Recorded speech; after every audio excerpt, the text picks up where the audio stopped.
Assalamualaikum warahmatullahi wabarakatuh. Kembali lagi ke channel Dunia Mistis FM. Kali ini saya akan membawakan sebuah kisah yang berjudul Gantung Jodoh. Sebelum masuk ke ceritanya, jangan lupa like, komen, dan subscribe dulu, dan nyalakan lonceng notifikasinya agar tidak ketinggalan cerita-cerita berikutnya. Oke teman-teman, mau tahu seperti apa kisahnya? Langsung saja masuk ke ceritanya.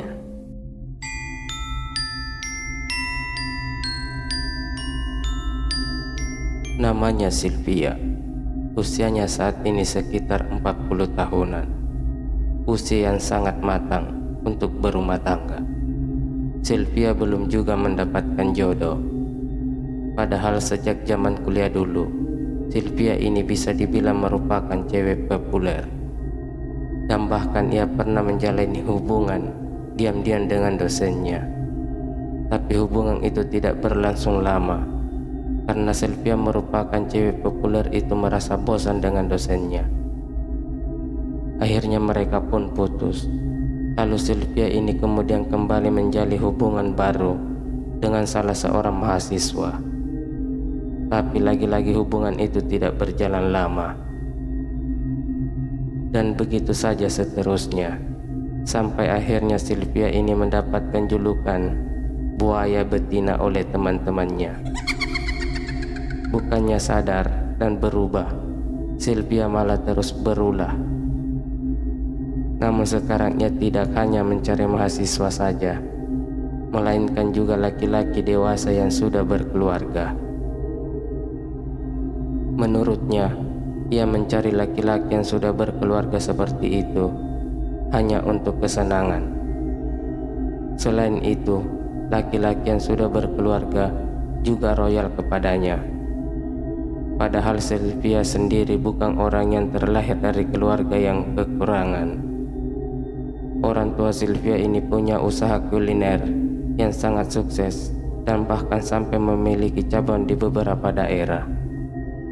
Bisa dibilang hidupnya Sylvia ini bercukupan, terlebih lagi dia adalah anak tunggal yang sudah pasti apapun keinginannya selalu dipenuhi oleh orang tuanya.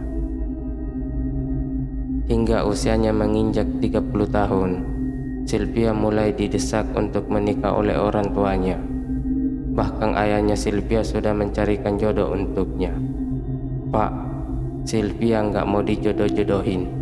Sylvia bisa kok cari jodoh sendiri," ujarnya.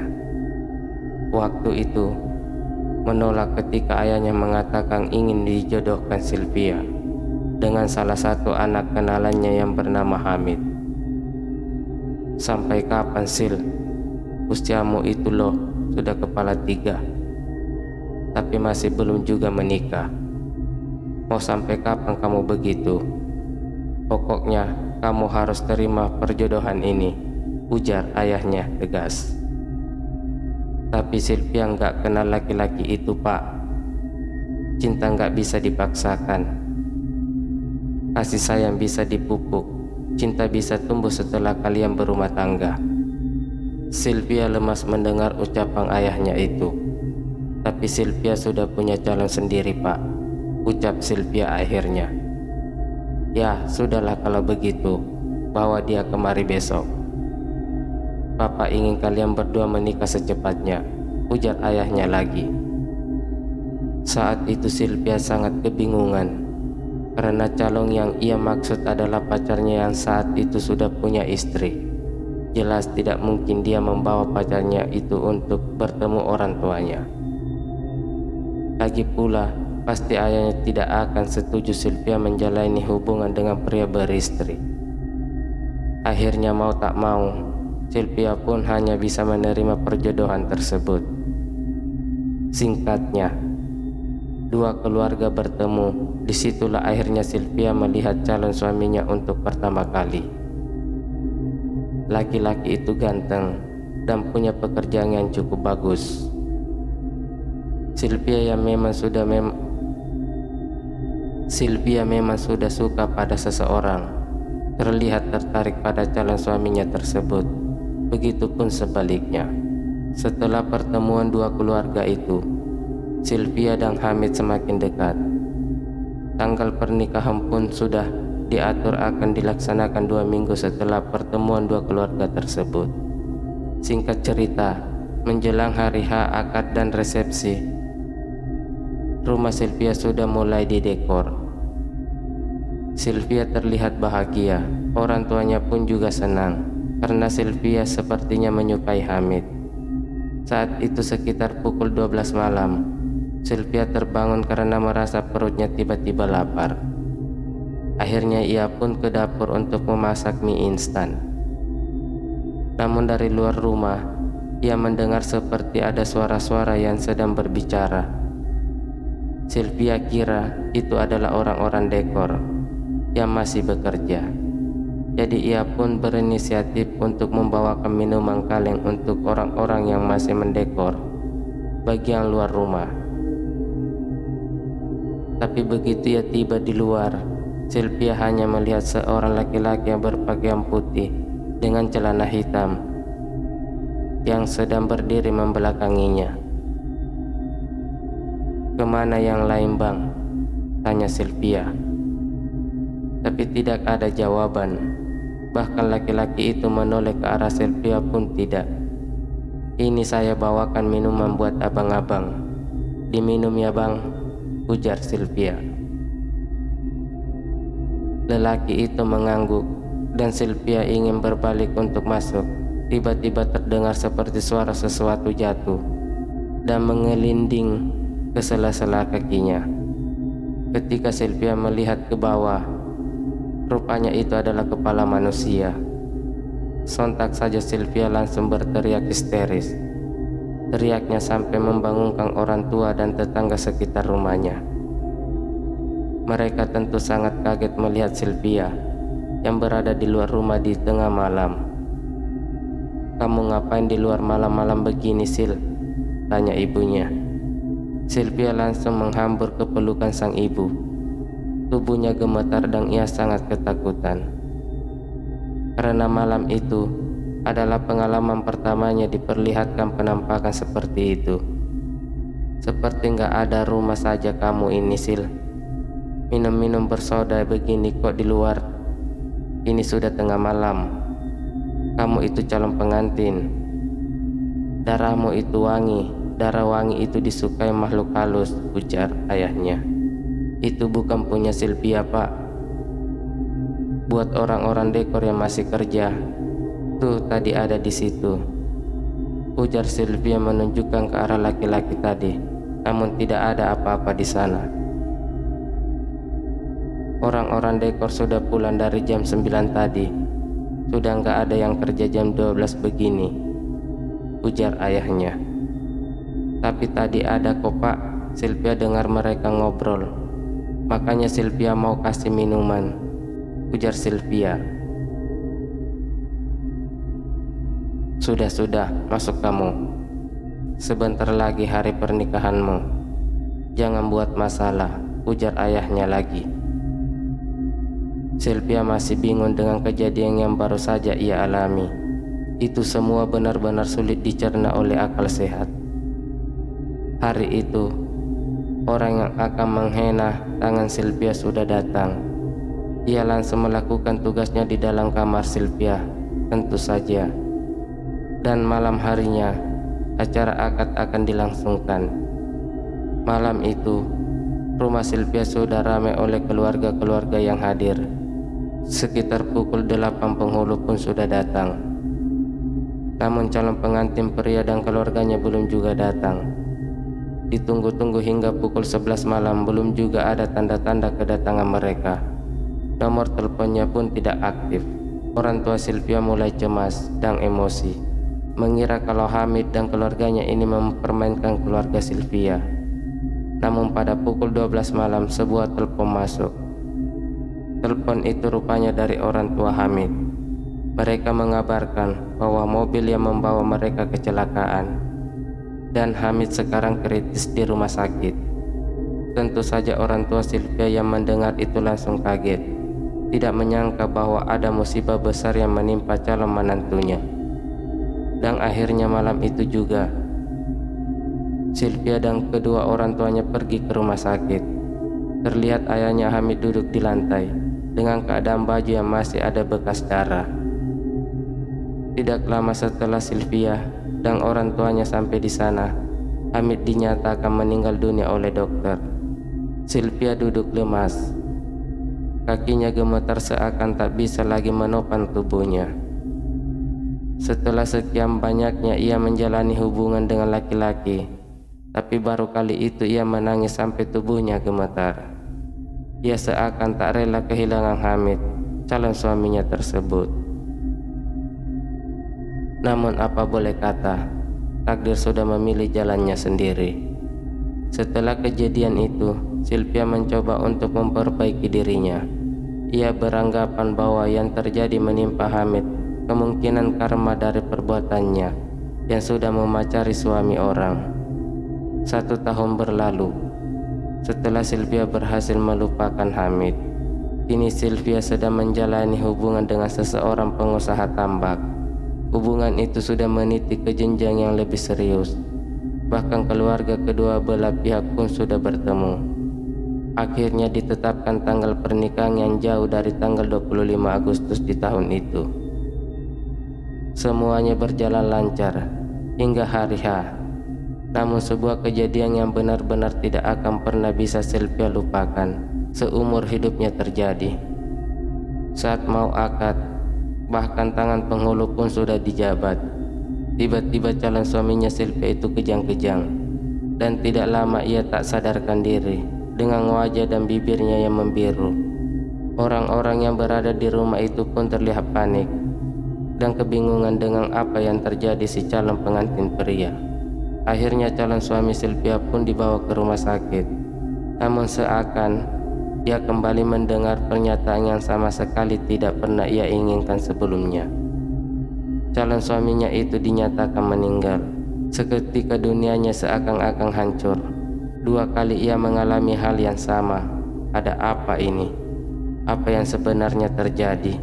Apakah ini bentuk hukuman Tuhan untuknya? 2 tahun berlalu, dan selama 2 tahun itu Sylvia masih menutup diri untuk lelaki. Ia harus berusaha memperbaiki diri dan berusaha untuk menjadi perempuan yang tidak mudah jatuh cinta pada lelaki. Karena setelah 2 kali mengalami kejadian yang sama, Sylvia baru merasakan rasa sakitnya kehilangan orang yang dia cintai. Mungkin begitu juga dengan para mantan-mantannya yang dulu benar-benar tulus padanya. Hari itu Sylvia bertemu dengan mantan pacarnya di zaman kuliahnya dulu. Awalnya Sylvia enggan untuk menyapa, tapi ternyata lelaki itulah yang lebih dulu menyapanya. Akhirnya mereka pun mengobrol di sebuah warung pinggir jalan. "Bagaimana kabarmu sekarang, Vi?" tanya lelaki itu. "Baik, kamu sendiri, Her?" "Seperti inilah, ada luka besar yang kusembunyikan." "Maksudmu, apakah sakit?" "Lebih tepatnya sakit hati. Hidupku memang terus berjalan setelah kau putuskan dulu, tapi luka hatiku tidak kunjung membaik hingga saat ini. Itulah alasan kenapa aku masih sendiri sampai sekarang," jawab Herdi. Sylvia menunduk. "Aku benar-benar minta maaf padamu, Her, dan sekarang aku sudah menerima ganjaran atas semua perbuatanku. Aku benar-benar minta maaf padamu, Her. Tolong maafkan aku," ucap Sylvia dengan suara bergetar menahan tangis. "Aku sudah memaafkanmu." Setelah pertemuannya dengan Herdi waktu itu, Sylvia mulai merasa adanya benih-benih cinta di hatinya. Berselang sekitar 2 bulan setelah itu, Herdi menyatakan cinta pada Sylvia, dan Sylvia pun menerimanya. Tidak lama berpacaran, Herdi memutuskan untuk menikahi Sylvia. Tentu saja itu membuat Sylvia bahagia. Keluarga mereka pun sudah bertemu untuk merundingkan hari dan tanggal pernikahan keduanya. Setelah melalui perundingan antara 2 belah pihak, akhirnya diputuskanlah tanggal pernikahannya. Namun kali ini, persiapan pestanya tidak semeriah waktu Sylvia ingin menikah dengan kedua calon suaminya yang meninggal. Pestanya lebih kecil dan hanya dihadiri oleh tamu-tamu terpilih saja. Sylvia terus berdoa agar acara pernikahannya lancar hingga selesai. Namun sesuatu yang mengejutkan terjadi. Hari itu Herdi datang bersama ayah dan ibunya ke rumah Sylvia. Awalnya Sylvia sangat senang, tapi ada yang berbeda dengan raut wajah Herdi. Ia terlihat menunduk dan seperti takut menatap Sylvia. Rupanya kedatangan Herdi dan keluarganya itu untuk membatalkan pernikahan yang hanya tinggal beberapa hari saja.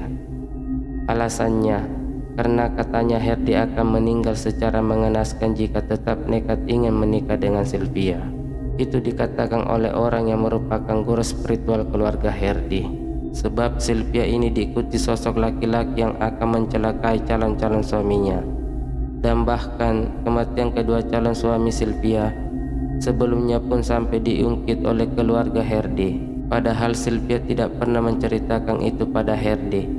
Entah dari mana mereka tahu, atau mungkin karena memang gosip sudah menyebar luas. Yang pasti Sylvia tidak memikirkan hal tersebut saat itu. Sylvia menangis. Ia sampai mengurung diri di dalam kamar selama 2 hari. Saat itu ia sangat malu pada orang-orang karena pernikahannya lagi-lagi batal. Tapi bukan karena calon suaminya meninggal, melainkan dibatalkan secara sepihak oleh keluarga Herdi. Sylvia ingat betul reaksi orang-orang di sekitarnya. Mereka seolah memandang Sylvia seperti pembawa sial. Kalau menganggap kalau dekat-dekat dengan Sylvia, maka mereka akan mengalami sial seperti yang dialami kedua calon suaminya yang meninggal di hari pernikahannya.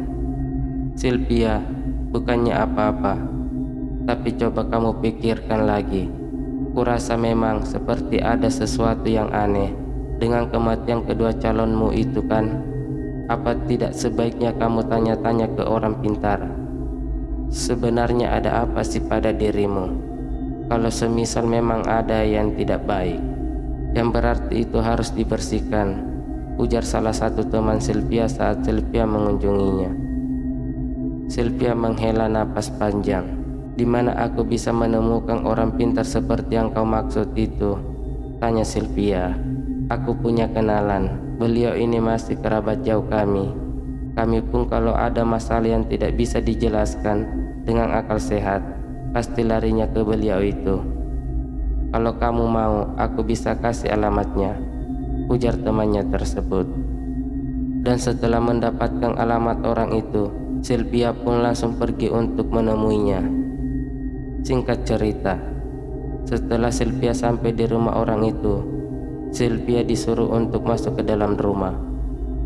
Lelaki tua itu menatap Sylvia dari kepala hingga kaki. Tatapannya tajam dan lama. Lalu setelah itu terdengar suara helaan napas panjangnya. Kamu ini terkena guna-guna gantung jodoh. Dan kasusmu ini berbeda dari yang pernah kutangani. Guna-guna yang dikirimkan untukmu ini sangat kuat. Aku tidak sanggup untuk melepaskannya, ujar lelaki tua itu. Siapa yang telah mengguna-guna saya, kek? Aku tidak bisa melihatnya.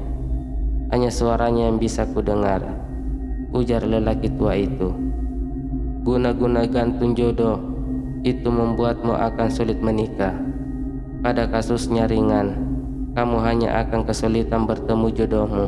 Dan biasanya itu ditandai dengan ketika kamu menyukai seseorang, tapi orang itu tidak menyukaimu, dan begitu juga sebaliknya. Tapi dalam kasusmu ini tidak seperti itu. Bahkan tidak ada ciri-ciri yang terlihat atau terasa bahwa kamu terkena guna gantung jodoh. Kamu sendiri pun bahkan keluargamu tidak akan menyadarinya, karena guna-guna yang ada dalam kasusmu ini tidak menghalangi ketertarikanmu pada orang lain. Dan begitu juga dengan ketertarikan orang padamu. Semuanya berjalan seperti biasa, seperti tidak ada apa-apa. Hanya saja ketika sudah memasuki hari H, calonmu akan meninggal, begitu seterusnya hingga kamu tua nanti. Tubuh Sylvia terasa lemas mendengar penjelasan lelaki tua itu. Ia tak menyangka akan mengalami hal mengerikan tersebut. 4 tahun berlalu, dan ia pernah juga mencoba kembali untuk menjalani hubungan dengan seorang laki-laki. Namun perkataan laki-laki tua beberapa tahun lalu itu benar adanya. Saat tiba hari H, calon suaminya lagi-lagi meninggal. Dan setelah kejadian itu, hingga sekarang, Sylvia menutup hatinya pada semua laki-laki. Ia memilih untuk tetap hidup sendiri, karena tidak ingin lagi ada korban yang jatuh karenanya. Dan di tahun berikutnya, keluarga Sylvia menemukan bayi yang diletakkan di depan rumah mereka. Setelah mengurus ini dan itu, akhirnya bayi tersebut mereka adopsi. Sylvia mencurahkan semua kasih sayang dan cintanya pada bayi tersebut. Dan hingga kini, setelah satu persatu orang tuanya meninggal, Sylvia hanya hidup berdua bersama anak itu. Ia juga sengaja membawa anak angkatnya tersebut untuk pindah ke daerah yang berbeda, agar orang tua si anak tidak bisa lagi menemukannya. Memang cukup egois, tapi Sylvia tidak rela jika harus kehilangan anak itu. Dan hingga cerita ini ditulis, Sylvia masih melajang, dan mungkin akan tetap seperti itu hingga tiba saatnya ia berpulang.